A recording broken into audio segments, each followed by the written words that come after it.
Carrom स्पर्धेचा आता इकडे आपण उद्घाटन समारंभ करत आहोत. एक औपचारिकता म्हणून आपण उद्घाटन समारंभ करत आहोत.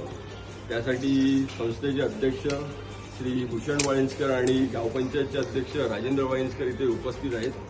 आपण सगळ्यांनी जोरदार टाळ्या वाजवून त्यांचं स्वागत करूया.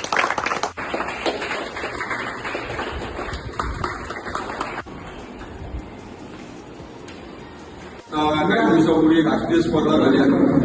श्रुती सोनवणे महाराष्ट्राची एकमेव महिला खेळाडू क्वार्टर फायनलला खेळली.